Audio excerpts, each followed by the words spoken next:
খেলার মাঠে কোচকে কখনো ধূমপান করতে দেখেছেন? এবার সেই অদ্ভুত কাণ্ড দেখা গেছে আর্জেন্টিনায়। বিতর্ক ও আর্জেন্টিনা যেন একই সূত্রে গাঁথা। হাত দিয়ে গোল দেয়া, পেনাল্টি নিয়ে বিশ্বকাপ, আরও কত কি বিতর্ক আছে তাদের। তবে এবার যেন একটু ভিন্ন ধরনের বিতর্কে জড়িয়ে গেছে তারা। আর্জেন্টিনার এক কোচ ফুটবল মাঠেই শুরু করে দিয়েছেন ধূমপান করা। হ্যাঁ, শুনে অবাক লাগলেও বাস্তবেই খেলার মাঠে ঘটেছে এমন এক অবিশ্বাস্য কাণ্ড। খেলার মাঠে ম্যাচ গড়িয়েছে টাই ব্রেকারে, সেই উত্তেজনা সইতে না পেরে মাঠে সাইড লাইনে গিয়ে ধূমপান শুরু করে দেন কোচ। ঘটনা ঘটেছে আর্জেন্টিনার প্রথম বিভাগের লিগে। মঙ্গলবার আর্জেন্টিনার লিগে সেমিফাইনালের টিকিট ছিল দুই দলের সামনে, রেসিং ক্লাব ও টাইগ্রে। নির্ধারিত 90 মিনিটে কোনো গোল না আসায় ম্যাচ গড়ায় পেনাল্টি শুটআউটে।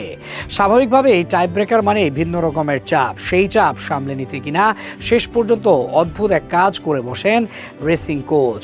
তখন ডাগআউটে দেখা যায় এমন এক দৃশ্য যা মুহূর্তেই আলোচনার কেন্দ্রবিন্দুতে পরিণত হয়।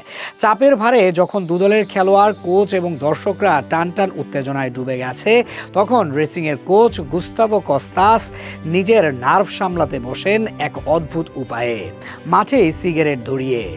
শুরুতে তিনি চলে যান খেলোয়াড়ের সিটে, সেখানে বসে পকেট থেকে বের করেন তিনি। এরপর দেখতে পান ক্যামেরা, সাথে সাথে মুখ ঘুরিয়ে নেন, কিন্তু তাতে কি আসে যায়? যা দেখার সে তো দেখা হয়েই গেছে। যদিও এরপর তিনি খেলোয়াড়দের পেছনে নিজেকে লুকিয়ে ফেলতে চান, তবে তাতে তো দেরি হয়ে গেছে। দৃশ্যটি টেলিভিশন ক্যামেরায় ধরা পড়তেই সামাজিক যোগাযোগ মাধ্যমে শুরু হয় ব্যাপক আলোচনা। কেউ বিষয়টিকে মজার হিসেবে দেখেছেন, কেউ বলেছেন এটি ছিল অস্বাভাবিক চাপের বহিঃপ্রকাশ। আবার অনেকেই সমালোচনা করেছেন মাঠে এমন আচরণকে, বিশেষ করে কোচের মতো দায়িত্বশীল অবস্থানে থাকা কারো ক্ষেত্রে। ঘটনার পুরোটা ছিল যেন নাটকের দৃশ্যের মতো। পেনাল্টি শুটআউট শুরুর আগে কস্তাস সাইড লাইনে দাঁড়িয়ে থাকতে থাকতে দৃশ্যতই অস্থির হয়ে ওঠেন। এরপর দ্রুত বেঞ্চের দিকে এগিয়ে গিয়ে সহকারীদের সামনে দাঁড়াতে বলেন, যেন তাকে কেউ দেখতে না পারে। যদিও শেষ হাসি ছিল তার, কারণ নাটকীয় এই মুহূর্তের পর রেসিং শুটআউটে জয় তুলে সেমিফাইনালে জায়গা করে নেয়। ফলে কস্টাসের স্মোক ব্রেক যেন শেষ পর্যন্ত দলের ক্ষতি করেনি। লিগ কর্তৃপক্ষ অবশ্য এখনও সিদ্ধান্ত জানায়নি এ ঘটনায় কোচ বা ক্লাব কোনো শাস্তির মুখোমুখি হবে কিনা।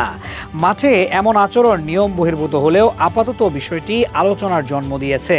শেষ পর্যন্ত হয়তো তাকে জরিমানা করা হবে, সেটা অনেকটা নিশ্চিত। কে জানে, হয়তো সেমিতে তাকে নাই রাখতে পারে কর্তৃপক্ষ।